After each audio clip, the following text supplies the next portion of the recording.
Pues hola y bienvenidos un día más aquí a Historia Estadio en la cueva de Pícaro, en una de las muchas cuevas que parece ser que tiene el Pícaro, que es muy listo. Vale, y nada, vamos a seguir hablando de historia antigua, ¿vale? Hoy vamos a hablar sobre todo de griegos y persas, que es lo que viene ya tocando, y haremos una pequeña escapada a China, ¿vale? Para tampoco dejar de atrás. Pero bueno, sin más dilación, vamos a empezar con el Mediterráneo occidental y Alaria. Y es que, bueno, sabemos que los griegos iban a pasar algún tiempo ocupados con los persas en Oriente, pero ¿por qué este empeño y cabezonería de ponerse del lado de Mileto frente a un enemigo que era claramente, a priori, superior? Bueno, pues vamos a hablar normalmente se habla de panenismo, de defensa de la forma de vida griega, de lazos de solidaridad. Bueno, sí, seguramente, pero si echamos un ojo unos años atrás, quizá tengamos otra perspectiva, otra respuesta. Cuando los persas ocuparon Lidia y las colonias jonias, ¿vale? Los griegos realmente lo que hicieron fue mirar hacia otro lado. Dejaron sus colonias en manos de los persas, ¿vale? Y se giraron hacia las colonias que habían fundado que recordaréis que habían fundado pues en Occidente, en el sur de Italia, en la península ibérica, Córcega, Cerdeña, ¿vale? Etcétera. Pues teniendo ya bajo su influencia el sur de Italia y Sicilia, la llamada Magna Grecia, la idea de los griegos era establecer un camino seguro entre estas colonias, ¿vale? Entre las colonias itálicas y las de la península ibérica. De este modo, para el 547 a.C., fundaron una colonia en Córcega, a medio camino pues entre ambos lugares, y llamaron a esta ciudad, a esta colonia, Alalia, ¿vale? Que para mí me viene muy bien con mi forma de pronunciar las Eres. Llamar a un sitio Alalia es muy guay. ¿Vale? Y esta Alalia, esta colonia, fue poblada por una buena cantidad de... Sobre todo vinieron muchos jonios, muchos focios, que escapaban de los persas en Jonia. ¿Vale? Recordad que los griegos no eran la única potencia del Mediterráneo occidental. Y es que, al igual que ellos habían decidido volverse hacia Occidente después de que sus colonias orientales fueran tomadas por los persas, lo mismo habían hecho los cartagineses unos años antes, después de que Fenicia fuera tomada por los asirios. ¿Vale? Cartago se había convertido en una potencia por méritos propios, una gran potencia comercial marítima, ¿vale? Y había fundado sus propias colonias comerciales, ya no las colonias fenicias, sino colonias cartaginesas, ¿vale? Pues como Cart-Hadash, que es el actual Cartagena, ¿vale? En el litoral mediterráneo. Y habían transformado las antiguas colonias fenicias, pues de Gadir, Malaca, etcétera, en verdaderas ciudades cartaginesas, ¿vale? Los cartagineses además también tenían intereses en Sicilia, donde ya competían directamente con los griegos, y también en la isla de Cerdeña, ¿vale? Lo que hizo que no miraran con demasiado buenos ojos la fundación de la presencia griega en la vecina Córcega, en esta colonia de Alaria, ¿vale? Pero es que la expansión griega por el Mediterráneo occidental también había provocado las suspicacias de los etruscos, ¿vale?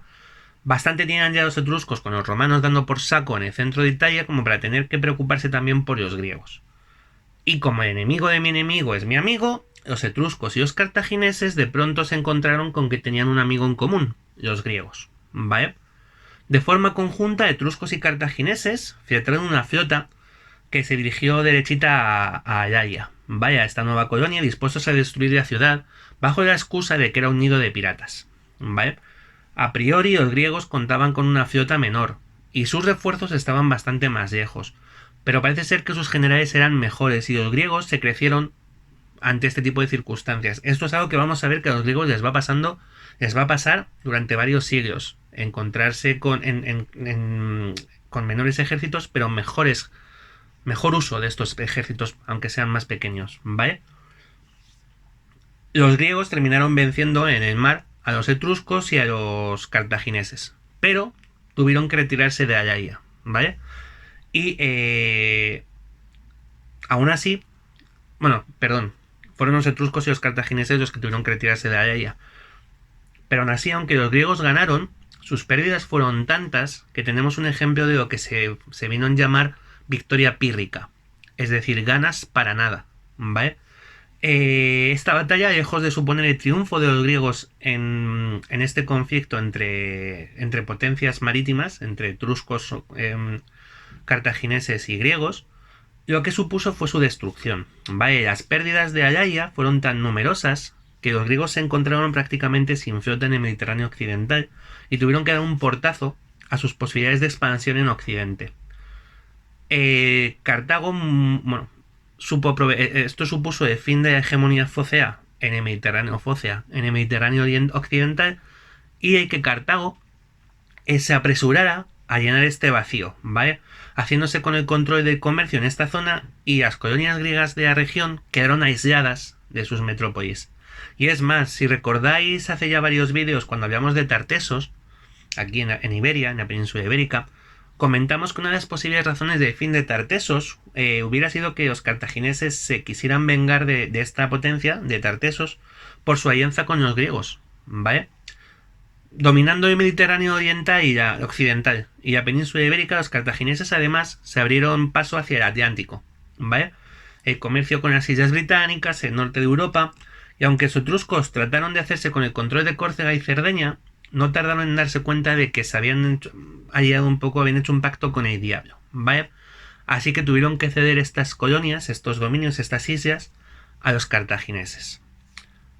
Con esto vemos que después de Alaya, a los griegos no les quedaba más remedio que volver de nuevo a mirar hacia Oriente, hacia el este, hacia sus colonias jonias, hacia Mileto, ¿vale? Y Mileto sabemos que estaba planificando alzarse contra el imperio persa.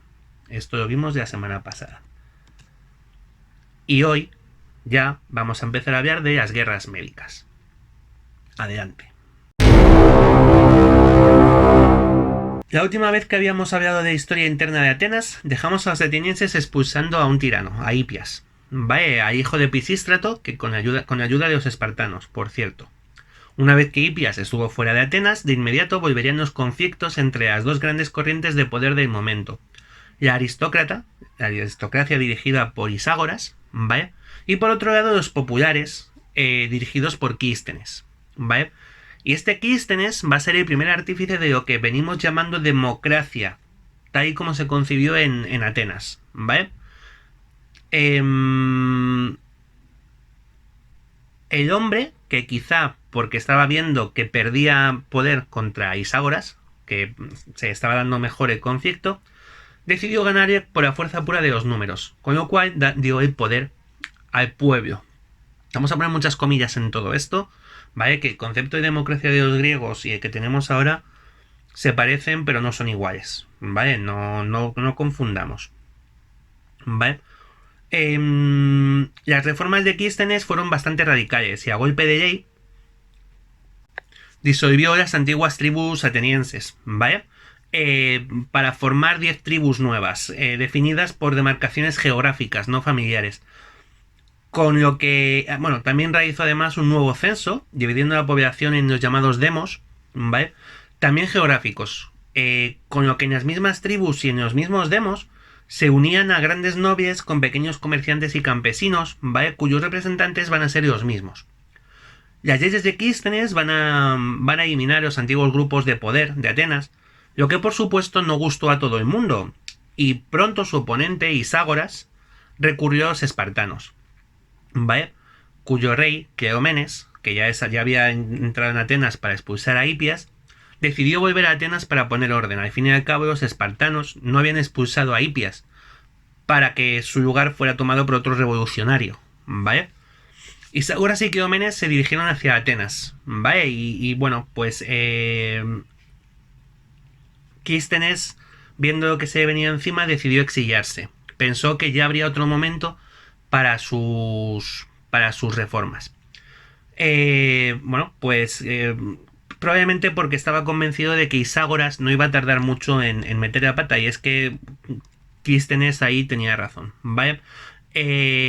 Iságoras lo primero que hizo cuando entró en Atenas de nuevo fue ordenar a los espartanos que expulsaran a 300 familias de la ciudad, 300 familias que Iságoras eligió a dedo, ¿vale? Entre pues, sus oponentes. Lo que sentó como una patada en los mismísimos a los atenienses en general, y de pronto Iságoras y Cleómenes se encontraron con que el pueblo de Atenas se revolvió contra ellos, ¿vale? Y es más, se revolvieron hasta el punto de que espartanos y partidarios de Iságoras se vieron encerrados y atrincherados en la propia Acrópolis de Atenas, ¿vale?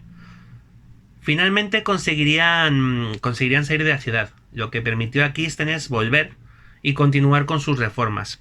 Aunque para guardarse las espaldas y temiendo nuevas intervenciones de los espartanos, comenzó a buscar curiosamente el apoyo de los persas, ¿vale? De hecho, que Clístenes y su familia siempre van a ser un poco acusados de medófilos, ¿vale? Medo es como llamaban los griegos a los persas, que los griegos ya sabéis que ponían los nombres que a ellos les venían en gana y luego nos los hemos ido quedando, ¿vale?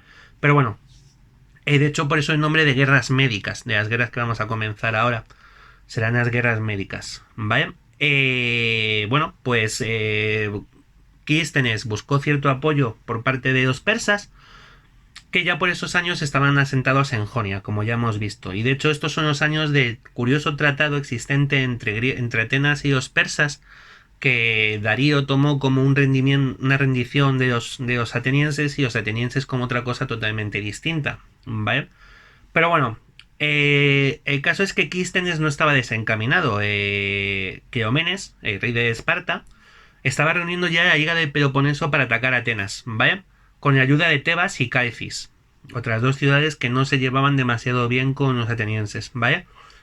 Lanzando un ataque por tres frentes. A priori, ante un ataque de este tipo, Atenas estaba condenada. No tenía murallas, o si las tenían no eran lo suficientemente fuertes como para resistir el ataque a tres bandas, desde tres puntos diferentes y contra una potencia militar como era Esparta, ¿vale? Pero Clístenes decidió jugársela. Y en vez de rendirse, lo que hizo fue que el ejército ateniense salió de la ciudad para hacer frente al principal cuerpo enemigo, formado por los espartanos y el resto de las ciudades de la Liga, ¿vale? Curiosamente, Atenas consiguió derrotar a sus enemigos sin levantar una sola espada. Y es que antes del conflicto se descubrió que Cleómenes no había sido del todo claro a la hora de explicar los motivos de la guerra a sus aliados, ¿vale? Cuando se supo lo que iba a ocurrir, los corintios, por ejemplo, que eran aliados de Atenas, abandonaron la coalición, ¿vale? Y esto hizo además que, como recordaréis, los espartanos no eran una monarquía, eran una diarquía. Había dos reyes. Bueno, pues Cleómenes era un rey y el otro rey, Damarato, decidió que no estaba de acuerdo con los motivos de esta guerra. Así que los espartanos tuvieron que volver a la ciudad.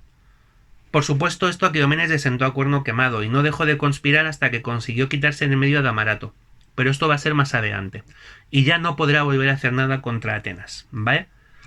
Sin haber tenido que combatir contra el muy superior ejército lacedemonio, ¿vale? Los atenienses se dieron la vuelta hacia los tebanos y los calcidios, a los que, según Heródoto, consiguieron vencer en el mismo día, en dos batallas distintas. Esta Atenas, reforzada por su victoria contra los enemigos en la propia Grecia, será la ciudad que se ponga finalmente del lado de Aristágoras de Mileto contra los persas, a pesar de que Clístenes había intentado, como hemos ya comentado, tener con ellos una buena relación. Pero parece ser que aquí pesó más la presencia en el imperio persa de Hipias, ¿vale? Este tirano expulsado de Atenas, que andaba por Persia, se trasladó a Sardes, ¿vale? Y que andaba por allí conspirando y malmetiendo contra Atenas, ¿vale? Como recordaréis, después de retirarse de Grecia, tras el naufragio de la flota persa en el monte Athos, Darío había agenciado un esclavo que todos los días le decía: recuerda a los atenienses, recuerda a los atenienses. Y tenemos la tragedia preparada, ¿vale? Darío no tardó en comenzar a enviar emisarios a las ciudades griegas para reclamar su servidumbre, pero estos en general fueron recibidos regular, ¿vale? Así que en el año 490 el Shah decidió enviar un nuevo ejército a acabar con los griegos, a hacer limpieza. Y con esto comenzaron las llamadas guerras médicas, que, como he dicho antes, no son las peleas entre los diferentes grupos de médicos para decidir qué tenemos que hacer con el coronavirus, sino que son los enfrentamientos entre los griegos y los medos, o sea, los persas, ¿vale?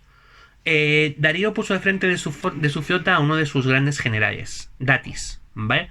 Que va a partir de Cilicia acompañado por un viejo conocido de los atenienses, el ya anciano Hipias, ¿vale? Que quería reclamar su poder sobre la ciudad de Atenas. Volvía a casa por Navidad. Los persas se dirigieron de inmediato a las Cícladas, ¿vale? Arrasando isla por isla, aunque respetaron Delos, ¿vale? Donde se encontraba el templo de Apolo, quizá por motivos religiosos. Y terminaron arrasando Eretria, en la isla de Eubea. ¿Vale? Eretria había sido la otra ciudad que junto a Atenas había ayudado a Mileto en las revueltas jonias, ¿vale? Unos y otros pidieron ayuda de los atenienses, ¿vale? Tanto las Cícladas como Eretria. Pero estos no pudieron acudir, preparándose como estaban para hacer frente al golpe que los persas preparaban contra su propia ciudad, ¿vale? De hecho, todo el mundo tenía claro que el gran objetivo de Darío era Atenas, ¿vale? Que tenía gato, vamos. Y así lo mostraron los propios persas al tomar tierra en Maratón, a 42 kilómetros al noroeste de Atenas, ¿vale? El lugar donde Pisístrato y sus hijos también habían vuelto después de uno de sus exilios, ¿vale? Quizá Hipias vio en esta acción algo poético, quizá Datis eligió Maratón por motivos estratégicos, ya que la distancia entre Maratón y Atenas iba a permitir organizar a su ejército, mucho mejor que si hubiera desembarcado en el Faero, que era el puerto que por entonces tenía Atenas, ¿vale? En estos años la defensa de Atenas estaba en manos de uno de sus arcontes, Milcíades, ¿vale?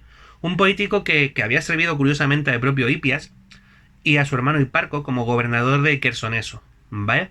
Y que ya había tenido varios encuentros con los persas bajo el gobierno de Clístenes. Pero bueno, Milcíades decidió no esperar a los persas en Atenas, y junto a los otros 9 estratégos de la ciudad, uno por cada una de las tribus, como recordaréis, que había formado Clístenes, dirigió los ejércitos atenienses hacia la llanura de Maratón, mientras se enviaba un mensajero a Esparta para solicitar su ayuda. El elegido fue un tal Filipides, ¿vale? Filipides o Fidípides, depende de la fuente, lo podemos ver de las dos maneras. Y este tal Filipides consiguió cubrir los 250 kilómetros que separan Atenas de Esparta en menos de un día, ¿vale? Lo que fue bastante heroico. De hecho, la historia y leyendas han caído sobre este Filipides, ¿vale?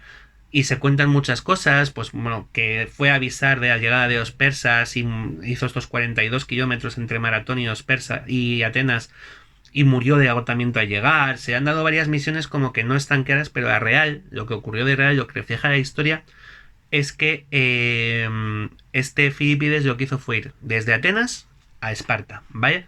De hecho, hoy en día hay se celebra una carrera que conocemos todos, que es la Maratón, que se marca esos 42 kilómetros que hay entre Maratón y Atenas, pero se celebran también otras carreras que son las espartanas, que son los 200 y pico kilómetros, 250 kilómetros aproximadamente que hay entre Atenas y Esparta, y que viene durando más o menos eso, un día, que es lo que tardó este Filipides en cubrir esos 250 kilómetros, ¿vale?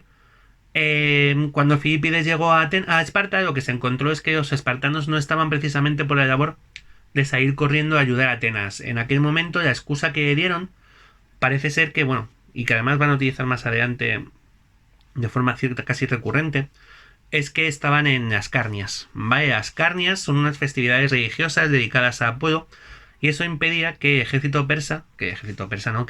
espartano pudiera ponerse en movimiento, ¿vale? Hasta que no concluyeran en Ascarnias. Bueno, pues Filipides tuvo que regresar a Atenas a llevar la noticia de que estaban solos, ¿vale? Y con el tiempo, bueno, lo que he comentado, este Filipides se fue alterando y se fueron incorporando notas dramáticas que se encontró con los dioses por el camino, que inspiraron. A día de hoy se piensa también que es que 250 kilómetros a la carrera te pueden generar agotamiento y ves dioses y extraterrestres, si hace falta, ¿vale? Pero bueno, los atenienses estaban solos frente a los persas.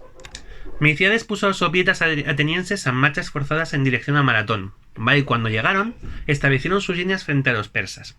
La idea de los persas era atraer a los griegos, ¿vale? Los atenienses contaban ahora con la ayuda de los sopietas de la ciudad de Platea, ¿vale? Atraer a los griegos a la llanura, ¿vale? Donde podrían aplastarlos con arqueros y caballería. Y precisamente a esto se resistieron los estrategos griegos, que no eran tontos, ¿vale? Sabían sus posibilidades.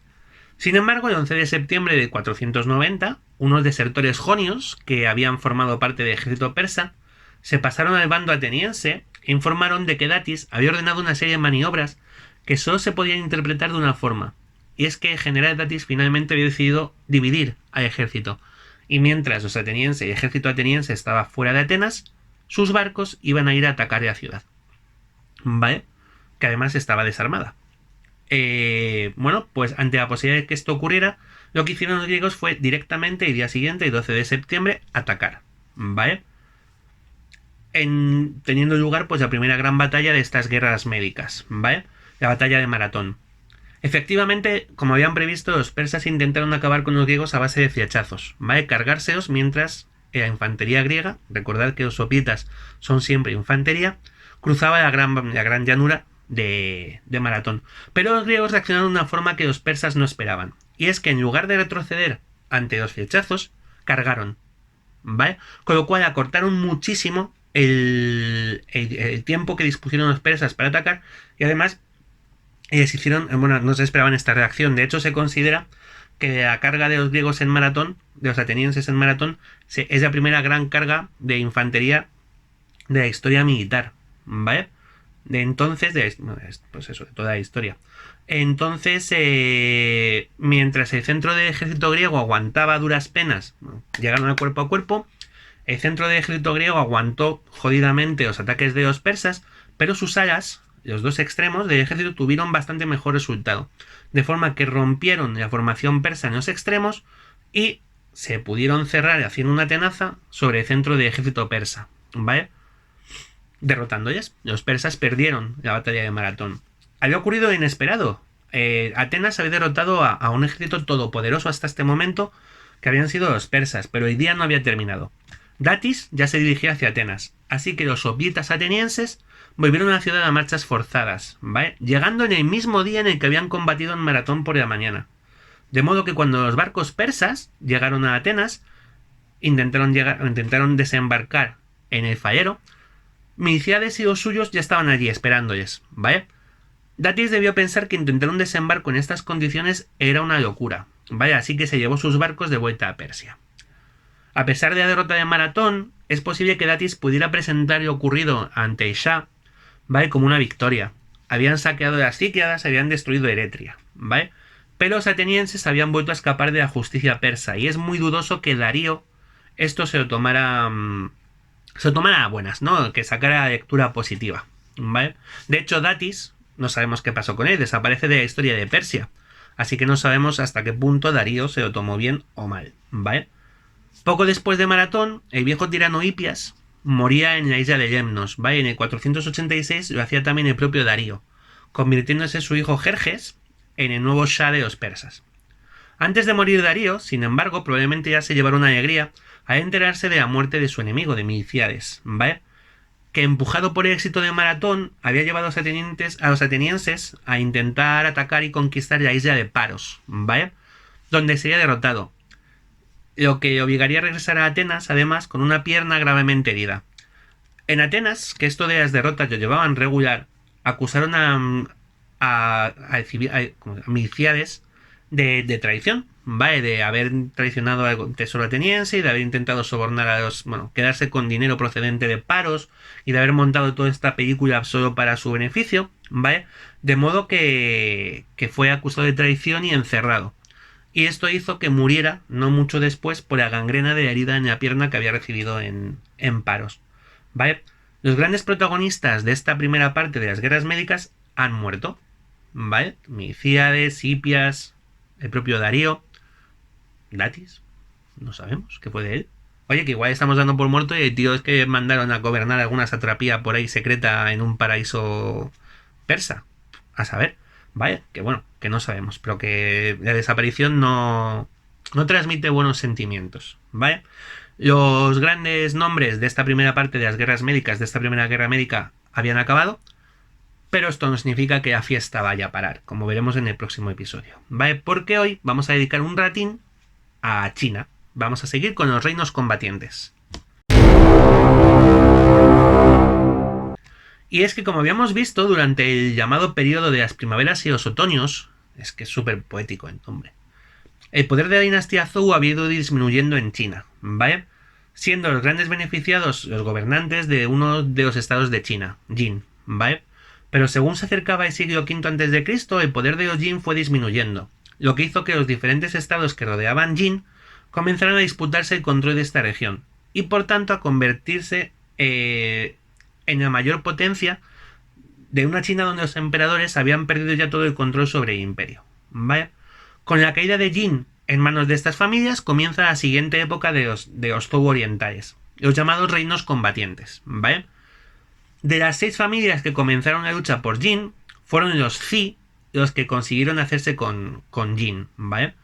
El líder de la familia, Ziyao, pues henchido de poder, orgulloso de lo que habían conseguido, decidió que había llegado el momento de derribar a la familia Zhou, ¿vale? Y convertirse en el nuevo emperador de China. Buscó la alianza de algunas de las familias a las que había derrotado, ¿vale? Para conseguir el control de Jin, pero cansados de la prepotencia de Ziyao, las familias Han y Wei denunciaron la situación al emperador. De modo que los Zhao, los Han y los Wei, aquí tengo un chocho de nombres, ¿vale? Pero bueno, los Zhao, los Han y los Wei atacaron y aniquilaron a los Zi, ¿vale? Acabando así con las ambiciones de Ziyao, ¿vale? Y con toda su familia ya de paso. De este modo, en el 403 a.C., Jin se dividía en 3 partes, una para cada una de las familias aliadas contra los Zi.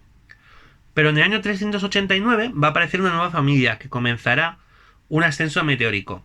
Las familias son los Tian, que me encanta cómo suenan, ¿vale? Los Tian, que se van a convertir en señores del estado de Qi, cuyo ascenso les llevó a terminar absorbiendo dentro de sus dominios el antiguo estado Jin. La situación en China era una bomba sin espolleta, y cualquier cosa podía hacerla estallar. Y el hecho que vino a detonarlo todo fue la muerte en el año 371 a.C. de la marquesa Bu de Wei, ¿vale? Esto es nombre, o de Bu de Wei, o Gu de Wei, como sea, ¿vale? Que murió sin nombrar a un sucesor, lo que provocó que sus posibles herederos iniciaran una guerra civil. Con los herederos de la marquesa lanzándose unos al cuello de los otros, sus vecinos empezaron a mirar con atención las tierras de Wei, ¿vale? De modo que los Zhao y los Han se lanzaron a la conquista de Wei, pero ocurrió algo muy curioso. Sin decidirse sin haber tomado una decisión, sin decidir qué debían de hacer con el reino de Wei una vez fuera conquistado, los Zhou y los Han terminaron por... Los Zhao, perdón. No los Zhou. Los Zhou estaban gobernando pero a sus cosas, mirando el techo, cultivando arroz y escuchando cantar a los ruiseñores. ¿Vale? Bueno, pues eso. Los Zhao y los Han se retiraron. Vale, llegó un momento y dijeron, oye, un momento, ¿y cuando ganemos qué vamos a hacer? Pues no lo sabían y dijeron, bueno, pues mira, no ganamos. Y se fueron cada uno a su casa. Lo que permitió a uno de los familiares de la difunta marquesa de Wei hacerse con el poder. Este sería Hui Wei, ¿vale? Y no olvidaría lo que los Zhao y los Han habían intentado hacer con su reino. Así que no tardó nada en organizar un ataque contra las provincias Zhao, ¿vale? Los Zhao estuvieron a punto de ser aniquilados, pero intervino el reino de Qi en su defensa, la familia Tian, ¿vale? Los Qi entraron en el conflicto de su lado, atacando a las provincias de los Wei directamente, ¿vale? Lo que obligó a los Wei a retroceder de inmediato desde las tierras Zhao hasta sus dominios, ¿vale? Donde se encontraron con el ejército Qi dispuesto a enfrentarse a ellos. Los Wei fueron aniquilados y los Qi se convirtieron en la familia más importante de China, junto con los Qin, que es otra familia, otra dinastía, otro reino, que obtuvo un gran prestigio y un gran poder en este momento, pero no gracias a sus artes militares, sino gracias a una serie de reformas políticas internas, ¿vale? Así que tenemos como familias más importantes de China en este momento a los Qi y a los Qin. Bien, los Wei, destruidos y aplastados, ¿vale? Decidieron buscar revancha, ¿vale? En algunos momentos posteriores de la historia, pero lo único que van a conseguir es ser completamente aniquilados y anulados. Y así van a seguir las cosas en China durante varios años, con el emperador convertido en un títere que pintaba cada vez menos, hasta que a finales del siglo III comenzaron las guerras de unificación de China, de ellas que hablaremos próximamente. Porque hoy nos ha quedado media horita de programa, está muy bien y pues seguiremos en breve hablando de... El próximo día especial sobre las guerras médicas, ¿vale? Nos vamos a quitar todo el jaleo entre persas y griegos de un tirón.